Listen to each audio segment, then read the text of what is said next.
Right, good afternoon and welcome back to Thai Talk with Dan, the channel where we share all of your crazy Thailand stories.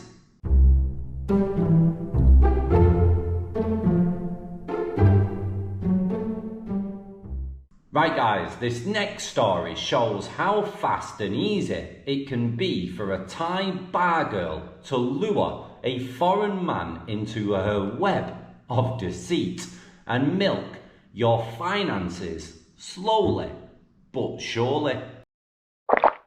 Now I don't know if you guys have noticed, but there's a lot of subscribers that have emailed their stories in saying they knew the score before they come to Thailand and still ended up getting involved with a creature of the night, a bar girl or a freelancer here in Thailand, and it all went Pete Tong, and they always stated they knew the score. So that means to me that this can happen to anyone if the right woman approaches you on your next holiday to Thailand. What you gonna drink, honey? So, ladies and gentlemen, boys and girls, strap yourself in for today's Thailand story.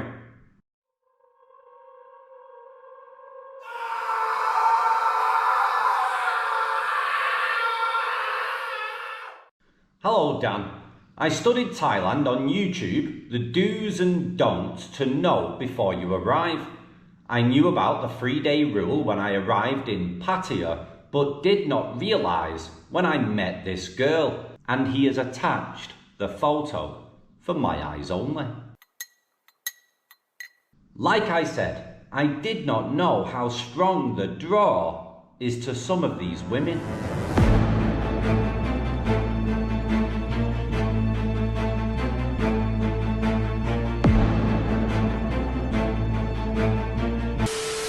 They are as hot as their food.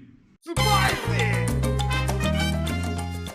My first day was amazing. I had 3 flings in one day, all 3 freelancers. As a former player among women and strong-minded, I wasn't prepared for what I was about to run into on my second day. Walking down Beach Road, I looked across the street and lo and behold was a Thai goddess of beauty at a pool bar, asking me by pointing her finger to the pool table across the street to play pool with her.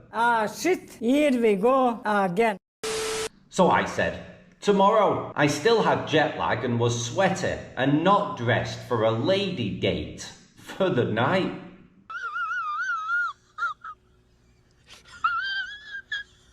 So the next afternoon, I went straight to her bar, and there she was, a stunning 27-year-old beauty. After a few lady drinks, she offered me a date for 2,500 baht and pay a 400 baht bar fine. Money, making crap for money. I said yes, but instead we settled for all-night date for 5,000 baht. You can't save everybody. Everybody don't wanna be saved.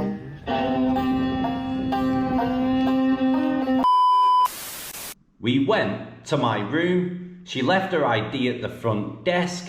I couldn't believe as a 54-year-old man what was just given to me. A complete godsend. Face, body, and aerobics was phenomenal.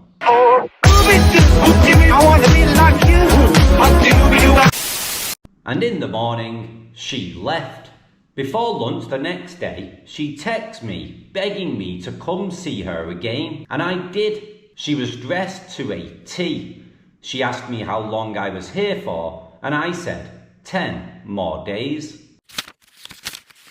She said if she could be my date for the rest of my stay, she would only ask me to pay for her bar fine daily. So, I did. We hit every top tourist destination in Pattaya. Our time together was total bliss. Our last night together, out of appreciation for her company and assisting me in finding all these outstanding tourist attractions, I took her to the mall and spent about 6,000 baht on her. She picked out a pair of shoes, perfume, and 2 lovely dresses. She never asked for much of anything. She saved me tons of money hiring a tour guide to find these places. She always picked the least expensive transportation, places to eat, and the items I bought for her. She stayed by my side the whole time in Pattaya, never on her phone, and paid the utmost attention in caring for my needs.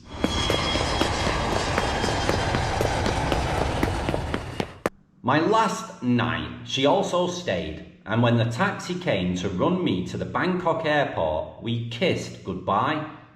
And she promised me she would call me every day. Now that I'm home, she has called me every day, FaceTime. She is in bed from work after her 12-hour shifts. We exchange Facebook profiles and are Facebook friends.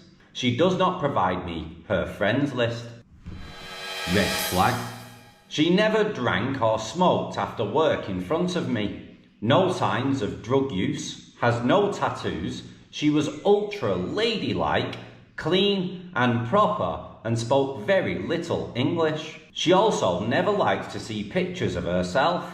She feels she is not beautiful. I tell her that she is crazy. She is drop dead gorgeous to me. She told me she wants to date for a year, then us consider marriage after 1 year.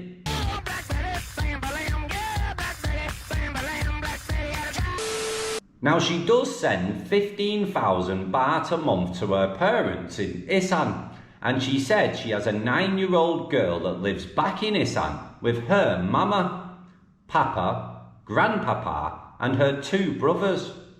I have seen the pictures that she sends me, and on her Facebook pictures, and all seems to ring true. She said her baby daddy died of a cocaine overdose with fentanyl, and she lives alone. This I do believe because she shows me her 1-room apartment on FaceTime. She asked me would I ever consider moving to Thailand, and of course, I said yes. You can't save everybody. Everybody don't wanna be saved. They were, however, my plans before I met her. Now she wants to see me in the States. She has her passport but has to apply for her visa. So I offered to pay for her transportation and taxi, which runs close to 6,000 baht and no more. Then after she comes see me, in which I will have to pay for her plane ticket, her taxi and her daily bar fine. After she sees me according to the playbook story, I am going to Isan to meet her parents. Are you stupid or something? I'm as stupid as stupid does. Now she did ask me to send her baht every month, and I told her no. Is this because she is struggling financially, or am I just a new addition to her list of sugar daddies? He's beginning to believe. She did, however, accept my refusal of a monthly allowance and still calls me daily, and nothing has changed. All women in every country will test how much they can push you financially. It's up to me to say no. They only do to me what I let them do.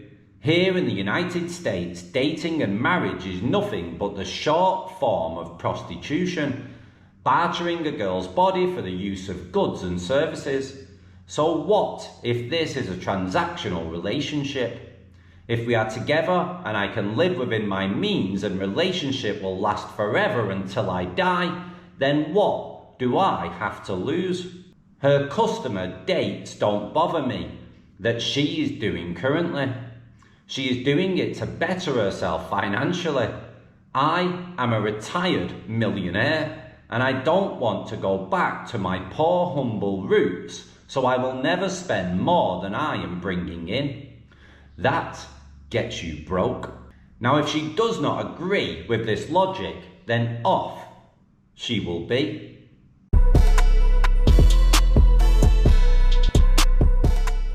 Now, to me, I see very little red flags. Am I very cautious?